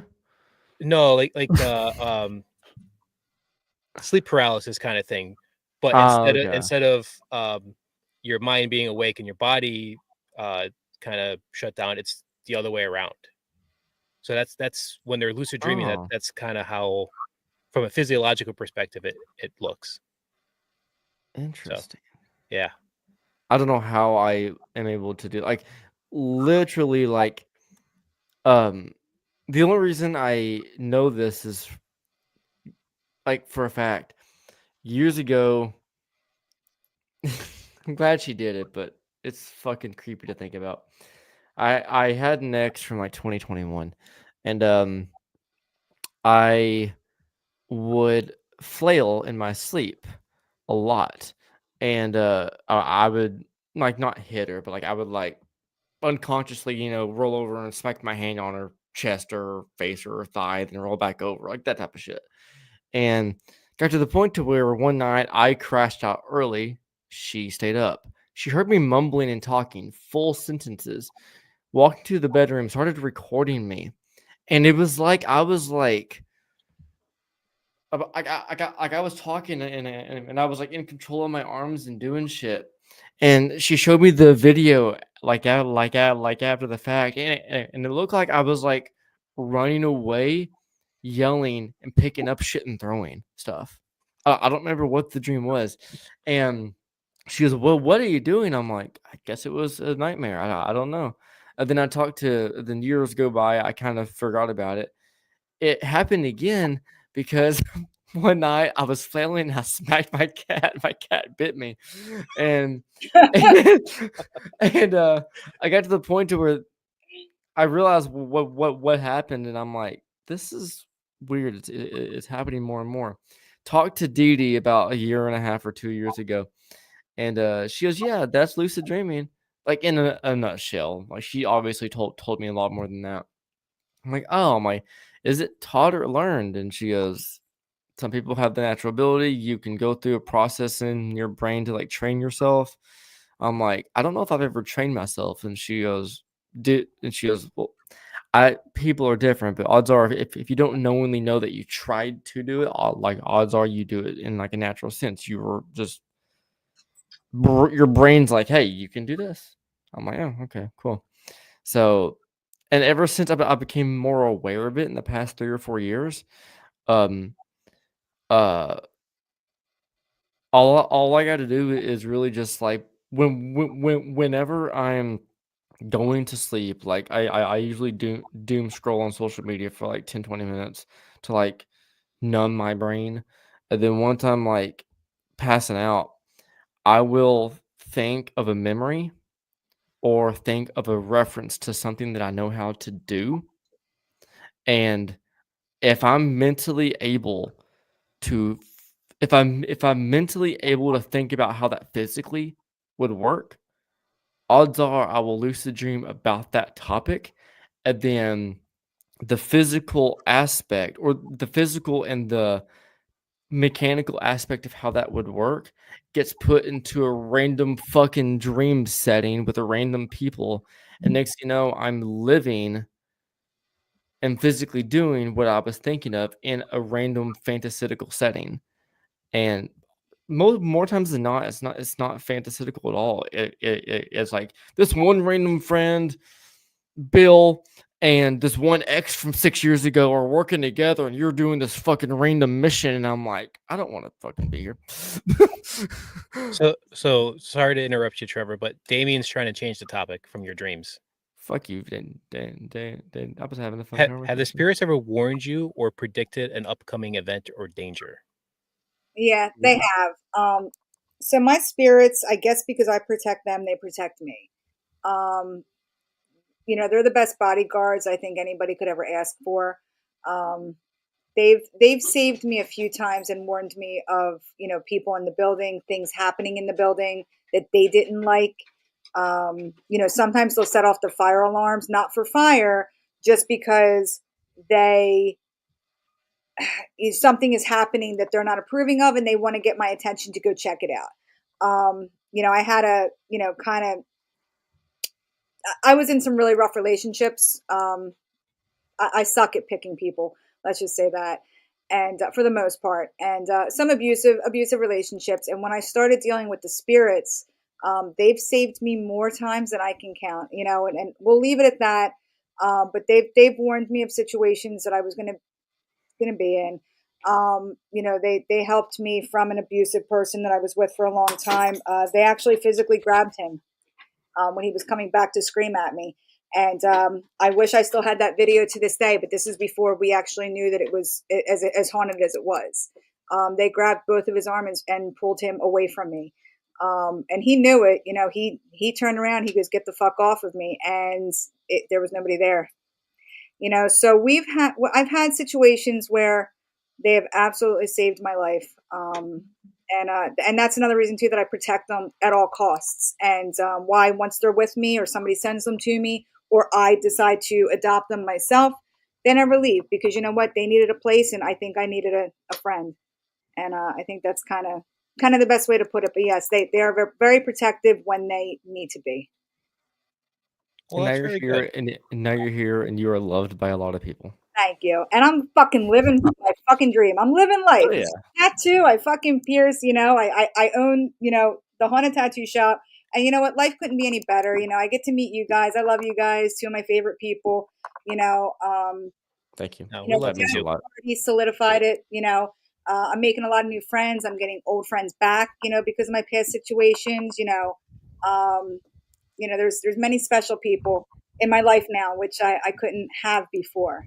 I was neglected of that. And now it's fucking glowing up, man. It's gonna be Hell an yeah. amazing ride. I'm ready. Yeah. It's a lot of healing. It's a big healing journey. But I'm getting there. I'm almost at the tip of the mountain, and I'm ready to come back down. And sky's the limit, baby. Sky's Hell the yeah. Yeah. And now you got your very first Get Haunted event coming up. I know. I'm so excited. So for everyone watching, it'll be May 10th.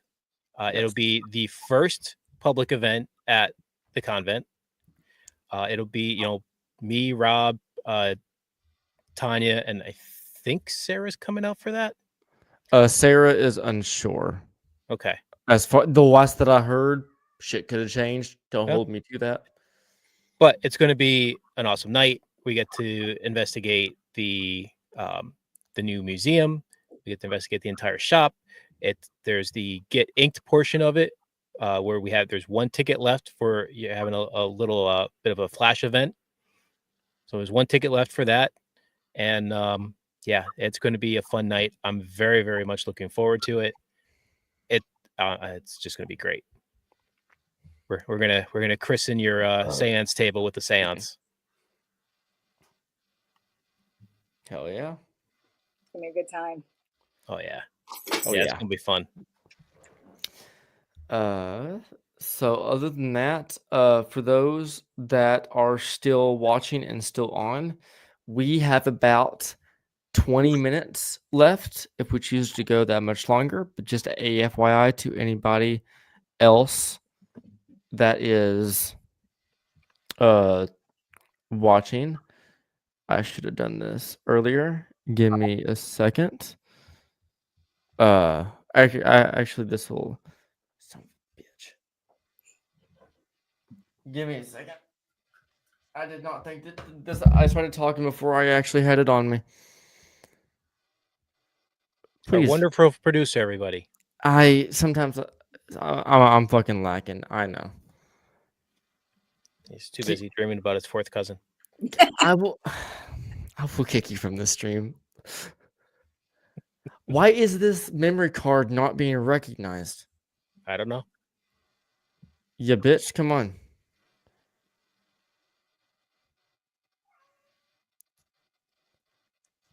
Keep talking. This dead silence is killing me. Bill, Come say on, something. Trevor, you got this.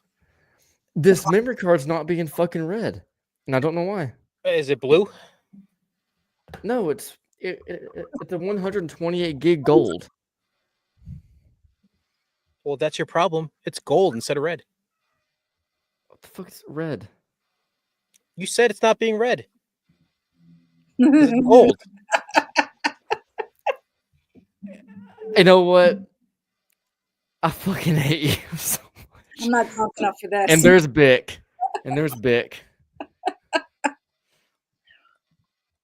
Okay, what the fuck's wrong with this? Yeah. I have a puppet of myself.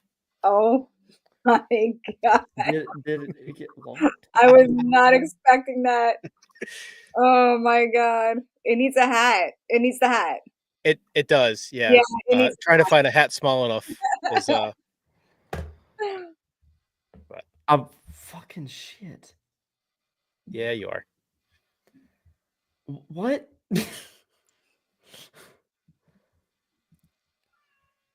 All right. So apparently Damien wants to steal Bic. Please do. I'm kidding. Yeah, I scared the hell out of Trevor with this during one episode. I just kind of disappeared and he popped up. Maybe you should do an episode of all Muppets. Make all you guys Muppets, and you just do the whole. Oh, that would be fucking hilarious. I mean, Bill would amazing. have to make one for me because I don't know how to do that shit. This is just not taking. What's on the card you're trying to get, Trev? There's a promo for Greg that I made to promote his show, but it's not being read. Like I have it on my storage, but it's not being read. I don't know why. I swear to God, if my cat don't shut the fuck up, I will do nothing. Eat him. Probably. Yeah.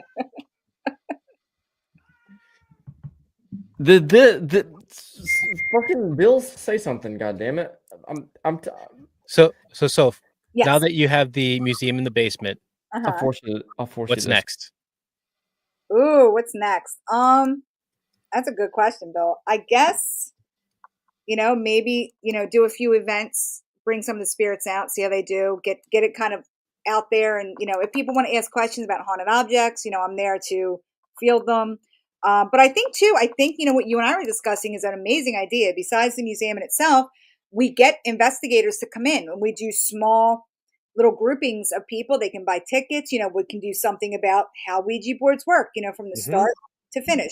We can do something where we have maybe investigators that, do seances, how a seance works, kind of do like little classes, Yeah, like lectures, kind of things. people that might be interested or be afraid, and they've always wanted to know the truth or know what it's about, and Google's just too vast.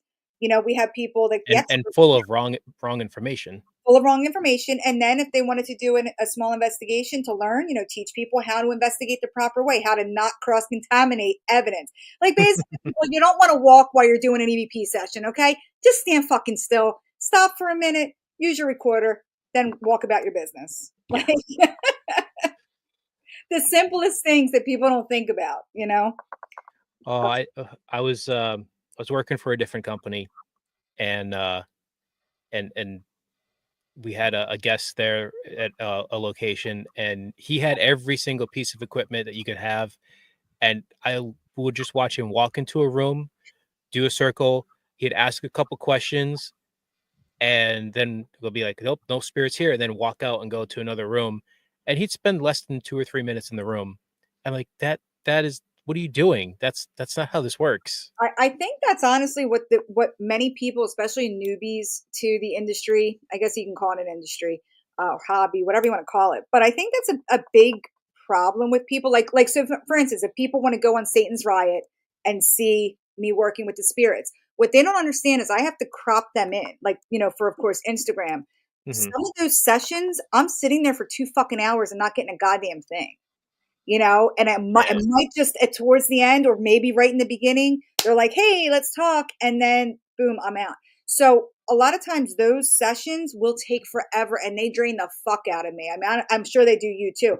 I'll leave there and half the time I can't even keep my eyes open to drive home, you know?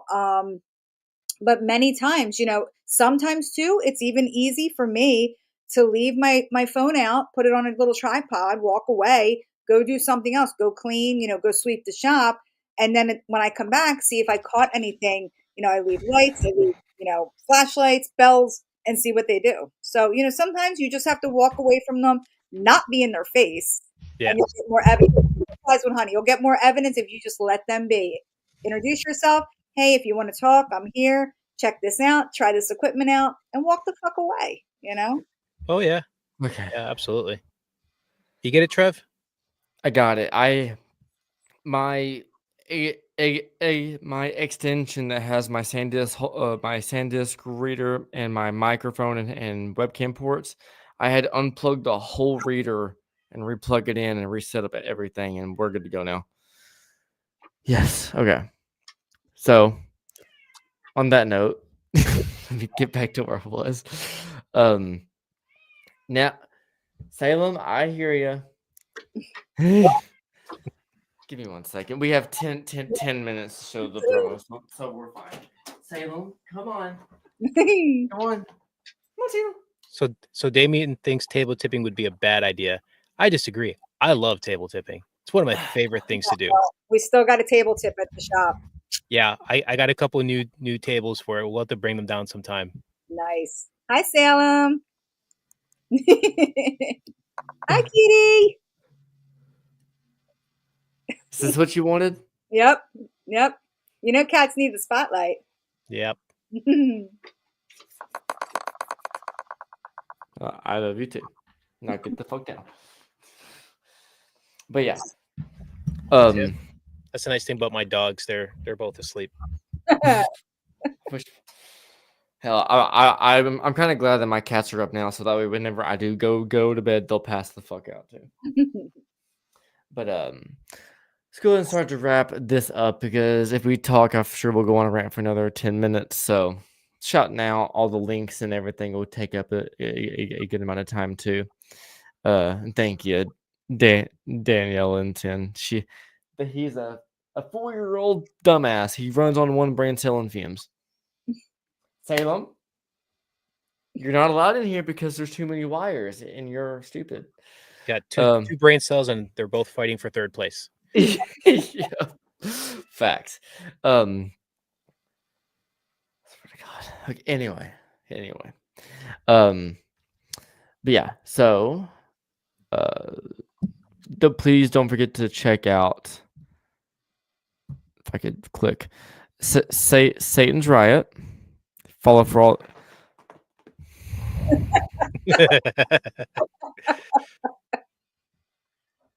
You're now mine. The fuck is wrong with you? You're wondering why it looks like that now. Yeah. Well, that's a dumb black cat for you.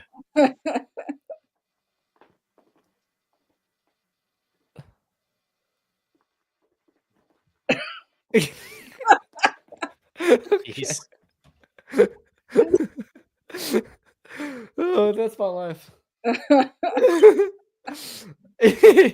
Anyway, don't forget to check out Satan's Riot for all the paranormal, creepy updates. Okay, you're biting my wires. Get the fuck out. For all the creepy paranormal updates, go to Instagram, check out Satan's Riot. If you want to see Sophie's personal page /tattoos, go to follow her on Sophie Convent. And if you want to see all the business inquiries and updates on what they're doing in the confines of the convent walls, follow Convent Tattoo on Instagram. Everything that gets posted to Facebook is linked directly from Instagram because Sophie's not a Facebooker. Yeah, I don't do Facebook. Yeah, so if you see it, I would be a ghost if I didn't own a business. You wouldn't know who I wouldn't know what I look like. I would be a ghost. So we'll just throw that out there. So if you see it on Facebook, there's more to see on Instagram. So go check out all of her stuff. Once again, Convent Tattoo, Sophie _Convent, and Satan's _Riot. Check out all that fun stuff. And also, if you don't have your ticket, get a goddamn ticket. Yeah, what the hell are you waiting for? The fuck are you waiting for? If you don't buy a ticket here, we're not friends. That's so simple as that. Bill, did you buy a ticket? For the tattoo, yeah. I'm working the event. Okay. Then you're still technically a friend then. Okay.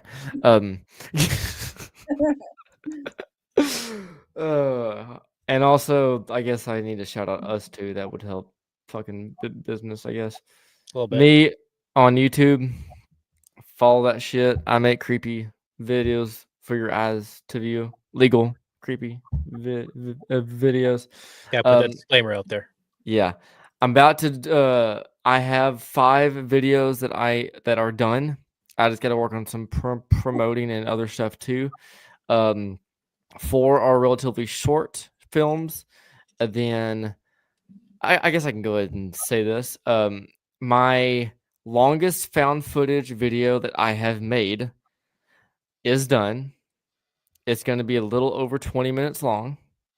It is a night at the Ditto House with Ernie and Denise Pack.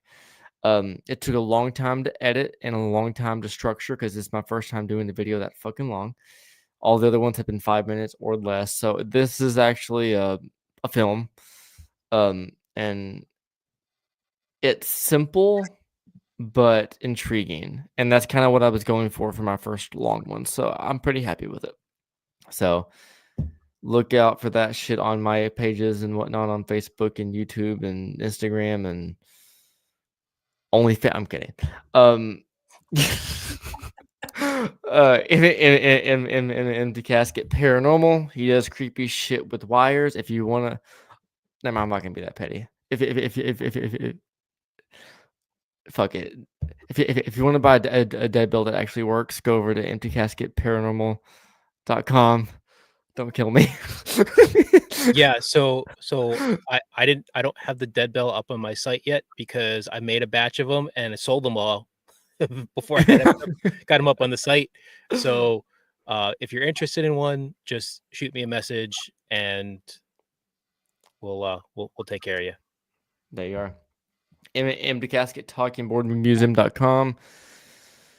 Are you afraid of cardboard? Don't be. True statement. He's got you. Yeah. That's how I shot you out. You haven't asked me to change it, so I'm sticking to it. He makes fancy trees. That's what I said. He makes fancy trees. Fancy trees that talk to the dead. Yes. Correct.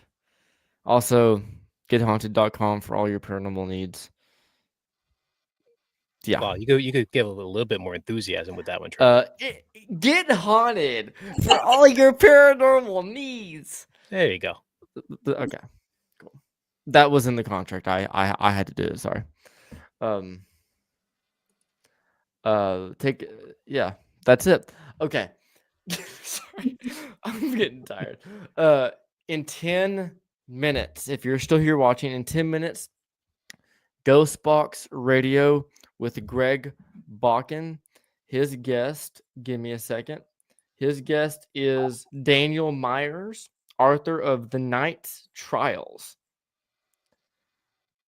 Stay tuned for that awesome podcast. Great information. I'm sure great stories. And also, if you fall asleep to his voice, it's very sultry. Saying that, enjoy. Welcome to Ghostbox Radio. Every night we talk about the paranormal, ufology, Bigfoot, and so much more. My name is Greg Bakken. Thank you so very much for joining us.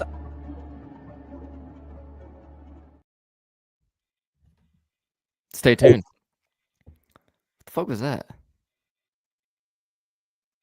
Do you guys not hear that? No.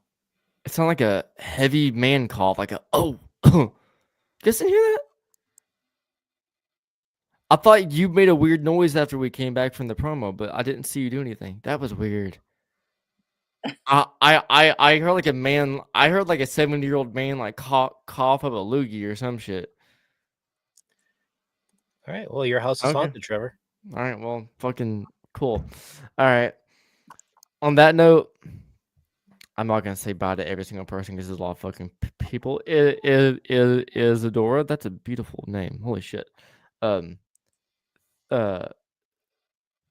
Isadora, yeah, plenty of events to choose from. We would love to have you come join us. It's all about you. It's all about the family. It's it's like home. That is a beautiful name. I've never seen that name ever. Isadora. That sounds like something you would hear in Final Fantasy. That's Anyway, Tanya's daughter's name. really? Is that Tanya's daughter? Maybe. Oh, Isadora Gilroy. Maybe. oh shit. Probably. Okay. Well, you have a beautiful name. Respectfully. So yeah. Thank you all so much. Sophie stabbed her in the face twice. Yeah, I did. Damn. Hopefully with a tattoo gun. Savage. A tattoo gun or a butcher knife? Like which way you go? Close enough. Piercing needles. It's like this won't hurt a bit. No. That sounded funnier in my head. I'm sorry. Anyway, thank you all so much for joining. It's been one hell of a ride on multiple fucking fronts, no pun intended, sadly. I'm going through all the shit we've talked about, and half of it I don't want to re-say because then it'll just make the joke even worse.